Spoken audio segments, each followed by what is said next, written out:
नमस्कार, आप देख रहे हैं खबर विस्तार और मैं हूं आपके साथ अनुष्का।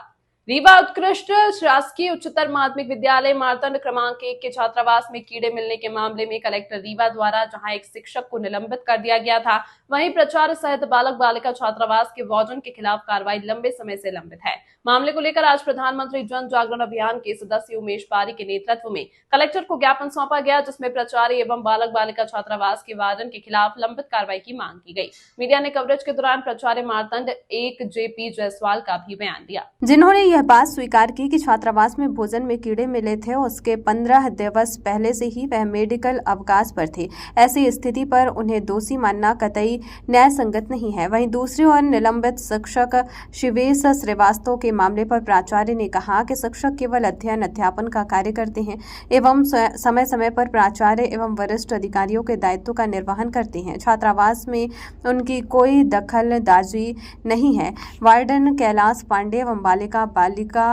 छात्रावास अधीक्षक छाया द्वारा टारगेट बनाकर छात्रों से उल्टा सीधा बयानबाजी करवाकर निलंबित करवाए हैं, जो सर्वथा अनुचित है। जबकि बालक एवं बालिका छात्रावास के भोजन एवं अन्य रखरखाव की समस्त जिम्मेदारी कैलाश पांडे के ऊपर है। यदि कलेक्टर द्वारा कृत कार्रवाई के लिए किसी व्यक्ति को दोषी माना जाए तो वह वार्डन बालक बालिका छात्रावास के वार्डन कैलाश पांडे हैं। अब देखना यह है कि मीडिया के कवरेज के बाद के कलेक्टर और कमिश्नर रीवा द्वारा छात्रावास के वार्डन के खिलाफ क्या कार्रवाई की जाती है। सर, जब हमारी नियुक्ति हुई थी प्रिंसिपल साहब के द्वारा, तो इन्होंने हमें बोला था कि आप 10 से 3 के बीच में, जब बच्चे नहीं रह रहे हैं, तो आपका अगर कोई जरूरी आवश्यक कार्य है या तो घर जा सकते हैं आप 10 से 3 के बीच में।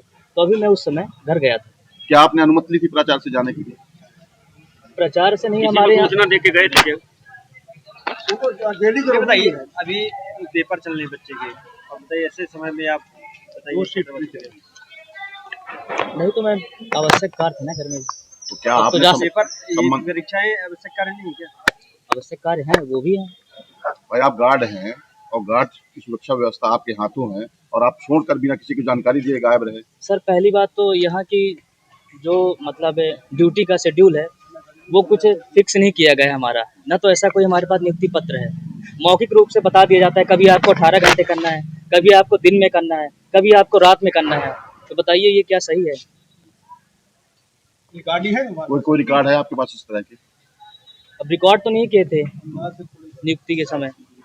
नियुक्ति के समय आपको कुछ आदेश मिले होंगे? आदेश नहीं थे, हमने आवेदन दिया था और यहाँ पे इंटरव्यू हुआ था। कितने घंटे की नौकरी आपको मिली थी? तो यहाँ बोले थे आपको दिन भर रहना है, पहले बोला गया था नियुक्ति के समय। हम बोले ठीक है। फिर बोला गया कि आपकी वेतन जो होगी वो 10,000 होगी। फिर हमारे कैलाश प्रसाद पांडे जो हैं अधीक्षक, उनसे ये पता चलता है कि हमारी 10 नहीं 12,000 वेतन है। तो 2,000 हमसे छुपाया गया। कुल मिलाकर आप यहाँ पर ड्यूटी कर रहे हैं, जो कुछ है नौकरी आप कर रहे हैं, आप यहाँ से गायब रहते हैं, इसका विषय क्या है? बाहरी बच्चे यहाँ से अभी भाग कर गए, शिक्षकों का कहना है। सर, ऐसा कुछ नहीं हुआ है, बच्चे कोई नहीं भाग गए। ऐसा हम 3 लोग शिक्षकों ने निरीक्षण के दौरान बताया। बाहरी मिले तो तुरंत ये शिक्षक है यहाँ, ये झूठ बोला जा रहा है। कैमरे भी लगे। मेरी ड्यूटी का जैसे मैंने बताया, दिन भर तो मैं रहता हूँ। सुबह आपको यहाँ से जाने पहले क्या आपने संबंधित प्राचार्य को बताना चाहिए या किसी अधीक्षक को बताना चाहिए? किसी को आपने क्या बताया? बिना बताए आप लापता रहे। सर, क्योंकि अधीक्षक जो हमारे वो भी अनुपस्थित है इस समय पे, तो फोन लगाते हैं। प्राचार्य द्वारा कई बार फोन लगाया गया, आपने फोन भी नहीं उठाया, शिक्षकों ने फोन लगाया, फोन नहीं उठाया। फोन लगाया उन्होंने, तो फोन भी नहीं उठाया आपने? हाँ सर, ऑटो में था तो सुनाई नहीं दी, इसलिए। क्या नाम है आपका? मेरा नाम संजीव रावत है। मेरा नाम रमेश त्रिपाठी है, मैं यहाँ मैथ पढ़ाता हूँ। और समस्या मेरी कुछ नहीं है। आज हम लोग इधर अचानक से आए कि हमारे बच्चों को थोड़ा सा देख लें, हॉस्टल संचालित है, बार बार पेपर में इस तरह की खबरें आती हैं, तो हम लोग भी थोड़ा देख लें क्या सच्चाई है। हम कल भी आए थे, कल छुट्टी का दिन था, खाली थे, तो 3-4 लोग आए थे और बढ़िया व्यवस्थाएं चल रही हैं, बढ़िया खाना मिल रहा है और बढ़िया पानी मिल रहा है, सब चीज है। कुछ प्रॉब्लम तो बच्चों की तरफ से ही है। अभी आप लोग कैमरा वगैरह सब लिए, ऊपर चलकर देखिए, नल की टोटियां सर ने 2 बार 3 बार लगवा चुके हैं सर, और वो नल की टोटियां खोल खोल कर रख लेते हैं। गार्ड यहाँ हम लोग 1.5 घंटे से यहाँ सभी बच्चों से पर्सनली मिल रहे हैं, हर कमरे में जा जाके क्या समस्या है हम लोग भी जाने, तुम्हारे टीचर हैं। गार्ड नियुक्त है यहाँ? गार्ड नियुक्त है, गार्ड का नाम तो नहीं मालूम ना, हम कभी उसको देखे हैं। जैसे अभी आप लोग आए तो क्या गार्ड नहीं गार्ड नहीं मिला, गार्ड नहीं मिला। हम लोग हर कमरे में जाकर देखे, यहाँ गार्ड कमरा ताला लगा हुआ है। संजीव रावत नाम, क्या नाम है सर? संजीव रावत जैसे सर बता रहे हैं, फोन लगाया तो यहाँ नहीं मिला। वो बच्चे सब इधर उधर से भाग रहे हैं, नल की टोटियां तोड़ी हुई हैं। अब कितनी बार कोई लगवाएगा? आप चल कर देखिए कि पूरे बाथरूम में पानी बह रहा है, तो उसको अब सर लगाने थोड़ी जाएंगे। वो तो लगवा दिए, 2 बार 3 बार लगवा दिए, बच्चे खोलकर अपने कमरों में रख लेते हैं। तो सुरक्षा व्यवस्था को लेकर जी बिल्कुल सुरक्षा व्यवस्था गंभीर नहीं है, गंभीरता नहीं है उसको अपने कार्य के प्रति। जो भी है हमको मालूम नहीं कौन है वो गार्ड। गार्ड की लापरवाही है, गार्ड की भी हो सकती है और भी किसी की हो सकती है, मैं ये किसी का नाम नहीं लेना चाहता, पर वास्तविकता ये है कि बच्चे काफी खुश हैं। 2-4 की नहीं कह सकते, वही 2-4 जो किसी के बहकावे में या उत्पात मचाते हैं वही है, और कोई नहीं। हम आपका क्या नाम है आपका? जी मेरा नाम सत्यम द्विवेदी है। किस कक्षा में आप? मैं 10th कक्षा में हूँ। किस विद्यालय में? मार्तंड विद्यालय। हॉस्टल में रहते हैं? जी क्या कुछ कहना चाह रहे हैं? जी मैं ये कहना चाहता हूँ कि यहाँ बच्चे जो है, बच्चे सारी अव्यवस्था बच्चे फैला रहे हैं। 3 बार हमारे हॉस्टल में टोटी लग चुकी है, तीनों बार बच्चों टोटी निकाले, बच्चों के द्वारा टोटी निकाल ली जाती है। और ऐसे सारे बच्चे नहीं है, यहाँ 80+ छात्र हैं, जिनमें से 5 या 6 छात्र ये अव्यवस्था फैला रहे हैं। और बच्चों के 3 बार टोटी लग चुकी है, लेकिन तीनों बार टोटी निकल गई, तो बच्चे निकाल के अपने रूम में रख लेते हैं पर्सनली। भोजन की सुविधा की बात, भोजन में क्या है? जी भोजन में सुबह 9 बजे नाश्ता मिलता है प्रॉपर, 8:30 बजे नाश्ता मिलता है प्रॉपर। हर दिन बदल के मिलता है नाश्ता, और फिर 9:30 से 10 के बीच में हम लोग को खाना मिलता है। फिर हम लोग 10 बजे स्कूल चले जाते हैं अपने, फिर उसके बाद 3:40 में छुट्टी होती है, तो हम लोग को आते ही नाश्ता यहाँ मिल जाता है, और अच्छा नाश्ता मिल जाता है नाश्ता के रूम में। फिर उसके बाद शाम को 7:30 से 8 के बीच खाना मिल जाता है। सब बढ़िया, 1 नंबर का सब है। डेट आए हैं आप, क्या विषय है? विषय मॉडर्न क्रमांक 1 में छात्रों को जहरीला भोजन दिया जा रहा था, जिसके खिलाफ हमने शिकायत किया था, अखबारों में भी छपा था। कलेक्टर महोदय ने 4 लोगों के खिलाफ नोटिस जारी किया था, जिसमें से एक मिडिल शिक्षक, जिसको निलंबित कर दिया। दूसरे जो मारपीट करने वाले शिक्षक का है, उसका 1 इंक्रीमेंट बंद कर दिया। लेकिन जो घोर अनियमितता करने वाला प्राचार्य है JP जायसवाल, उस पर कार्रवाई अभी तक नहीं है। क्या चाहते हैं? तत्काल कार्रवाई होनी चाहिए और छात्रों को मिलने वाली सारी सुविधाएं उचित मिलनी चाहिए। क्या छात्रों को सुविधाएं वो नहीं मिल रही? नहीं मिल रही है, न पानी की व्यवस्था है, सही खाना नहीं मिलता, सुबह का नाश्ता नहीं मिलता, शाम को नाश्ता ऐसे मिलता जैसे चिड़िया को दिया जा रहा हो। इस विषय को आपके द्वारा ही उठाया जा रहा है, ऐसा क्यों? हम एक सामाजिक कार्यकर्ता है, जब हमने देखा कि इस प्रकार का अत्याचार हो रहा है, हम आप सबके बच्चे वहां पढ़ते, ऐसा नहीं है कि हमारा बच्चा पढ़ रहा है तो हमको तकलीफ है। जो बच्चे हैं सब, कई बच्चियां बीमार हुई, कई बच्चियों ने बयान दिया उनके पेट में दर्द होने लगा जब से यहाँ खाना खाते हैं। तो ऐसी स्थिति में दोनों वार्डन अपना प्राचार्य तत्काल निलंबित होने चाहिए। इस तरह के कितने सामाजिक कार्य आपने किया है जिससे कि बच्चों का पहली बार ऐसा सामाजिक काम आपका सामने आया? नहीं, ऐसा नहीं है, हमने बहुत सामाजिक कार्य किया है, सब जगह जाकर के इसका विरोध किया है। हाँ, मीडिया पे नहीं आए, और मीडिया में भी हम अभी भी नहीं आना चाह रहे थे, लेकिन चूंकि बच्चे लेके आए आप, ये जो समूह है, ये मार्तंड क्रमांक 1 के ही बच्चे हैं। इसमें बताया जा रहा है कि 3 बच्चे मार्तंड के हैं, बाकी बच्चे जो हैं अन्य विद्यालय कहीं बाहर से लेकर आ पाए। सभी के हस्ताक्षर बने हुए हैं। हस्ताक्षर किसी के भी बने हो, लेकिन जो बच्चे हैं वो बच्चे 2-3 ही विद्यालय से। नहीं, ऐसा नहीं है, जो बच्चे हैं सब मार्तंड 1 के हैं, और बाकी जो है तो हम यहाँ पे किसी और को नहीं जानते। जो मेरे टीम में है, सामाजिक के अलावा आपका निजी इंटरेस्ट इसमें, ऐसा क्यों? नहीं, निजी इंटरेस्ट नहीं मारा है, कार्रवाई होनी चाहिए बस। अच्छा, ये बताइए, प्राचार्य मुर्दाबाद के नारे लगा रहे थे आप बच्चों की, क्या ये मुर्दाबाद के नारे क्यों लगाने पड़ रहे हैं? इसलिए कि उन्होंने जानबूझ करके वहां पर आज तक जो भी अधीक्षक नियुक्त है उनको कोई आदेश नहीं है, वहां चपरासी नियुक्त है उसका कोई आदेश नहीं है, रसोइया नियुक्त है उनका कोई आदेश नहीं है, सब ये वहां पर मौखिक काम चलता है। तो ये इसमें सब कुछ नियम से होना चाहिए, नियम से होना चाहिए। प्राचार्य जो है हस्ताक्षर करके एक आदेश जारी करें कि आज उनको हम रसोइया के पद में रख रहे हैं, तुम्हारी वेतन ये रहेगी, तुम्हारा कार्य समय ये रहेगा, तुम्हें इतने बजे नाश्ता देना है सुबह का। इस विषय को लेकर संभागीय संबंधित विभाग के वरिष्ठ अधिकारियों से संबंध सबको दिया गया है पत्र, सबको दिया गया है। सभी ने हटाने किसकी मांग कर रहे थे? क्या प्राचार्य दोनों अधीक्षक कौन कौन अधीक्षक कौन है? कैलाश पांडे और छाया मैडम करके कोई है।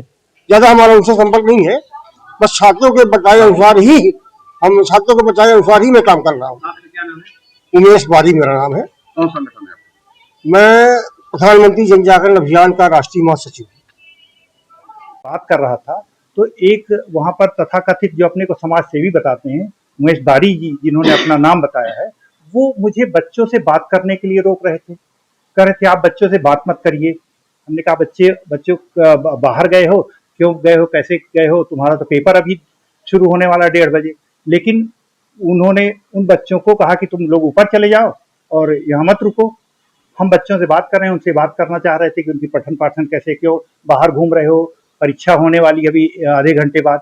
लेकिन उसके बावजूद उन बच्चों को सामने आकर उन पत्रकार महोदय ने सामने आकर रोका कि आप इन बच्चों को जाने क्यों नहीं दे रहे हैं, बात क्यों कर रहे हैं, इनको यहाँ पर रोका क्यों हुआ है। इस तरह से आप लोग समझ सकते हैं कि ये जो महाशय जी हैं, ये महाशय जी की नियति और स्थिति क्या है, उनकी मंशा क्या है। इस हॉस्टल को ये अंदर आती है, पहले भी आते थे, ऐसा कुछ जानकारी आपको है क्या? अभी तो हमारे सामने ही ये बात आई, पहले भी कुछ बातें एक आध बार आई, क्योंकि गार्ड अक्सर ही गायब रहता है। वो बिना कुछ किसी सूचना, गार्ड की सूचना अभी सामने ये बात टीचर्स के द्वारा जब अभी प्रमाण मिला तो हम उस पर जरूर एक्शन लेंगे। टीचर्स ने चूंकि दिखाया कि ये उनके सामने की बात हुई, आपके सामने भी सारी बातें हुई, तो मुझे चूंकि अगर कोई एक्शन लेना है तो उसके लिए हमें कोई एक प्रमाण की आवश्यकता होती है। यदि हम ऐसे ही किसी की सुनी हुई सुनाई बातों पे अगर एक्शन लेते हैं तो वो उचित नहीं होता है। तो अभी आपके सामने आया तो निश्चित रूप से हमको जो उसकी कुछ शिकायतें सुनने में मिल रही थी वो हमको लगता है कि वो सही थी, और अब मैं उस पर एक्शन जरूर लूंगा। तो ये सारी घटनाओं के पीछे कुछ इस तरह के पत्रकार और समाज सेवी हैं, उनके साथ मिले हुए वो गार्ड महाशय जी भी हैं और बाहरी व्यक्ति, कुछ छात्र लोग इसमें शामिल होंगे।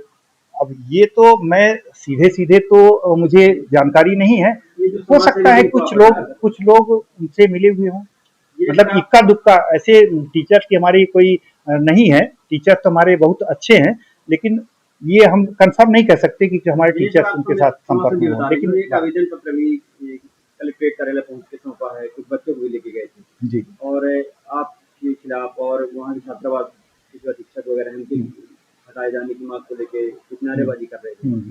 तो अगर ये गलत है और ये गलत तरीके से कर रहे हैं, क्या इनके खिलाफ आप कहीं कुछ शिकायत वगैरह करने क्या? जो बच्चे बिना सूचना गायब रहते हैं, आपके सामने ही बातें आई, ऐसे ज्यादा बच्चे नहीं है। अभी आज तो 5 बच्चे ट्रेस हुए हैं बिना सूचना गायब, उनकी परीक्षा होने वाली है और वो बाहर जाके और इस तरह से गतिविधियों में संलिप्त हैं। तो निश्चित रूप से हम उनके गार्जियन को बुलाकर उनसे बात करेंगे और उचित कदम हम उठाएंगे, निश्चित रूप से उठाएंगे, क्योंकि हॉस्टल में बच्चे पठन पाठन के लिए रहते हैं। बाहरी व्यक्तियों के गलत प्रभाव में आकर उनका पठन पाठन खराब होगा, उनके रिजल्ट खराब होंगे, और रिजल्ट खराब होगा तो ये विद्यालय और छात्र हित के विपरीत जाएगा। तो निश्चित रूप से ये गतिविधियां विद्यालय के लिए उचित नहीं है, छात्रों के लिए उचित नहीं है, और ये मार्तंड विद्यालय बहुत प्रतिष्ठित विद्यालय है, उसके लिए तो बिल्कुल भी उचित नहीं है। जैसा कि हम देख रहे हैं कि काफी समय से कुछ इस तरह के लोगों द्वारा दुष्प्रचार करके और इस विद्यालय की छवि धूमिल की जा रही है। अधीक्षक वगैरह भी छात्रावास में उपलब्ध नहीं रहते, इसके कारण भी बच्चे। अधीक्षक वास्तव में शिक्षक ही है।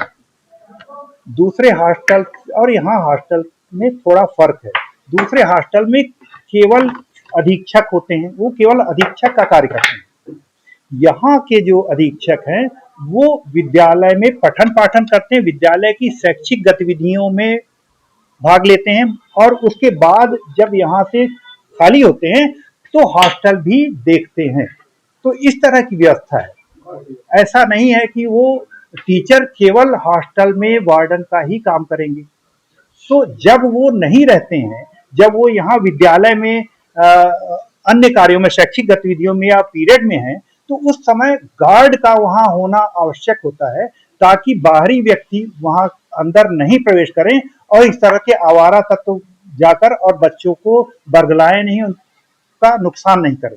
तो ये निश्चित रूप से आज ये सबके सामने आया है और हम चाहते हैं कि इस विद्यालय की जो प्रतिष्ठा धूमिल हो रही है, उस धूमिल होती हुई प्रतिष्ठा को आप लोग सही तथ्य सामने लाकर और उसको सबके सामने रखें, ताकि लोगों को इन जो छिपे हुए लोग हैं, जो उनके साथ भी कुछ लोग शामिल हो सकते हैं ऐसी गतिविधियों के, ऐसे खबरों को प्रकाशित करने में, वो लोग भी एक्सपोज हो सके और विद्यालय और छात्रों का हित हो सके।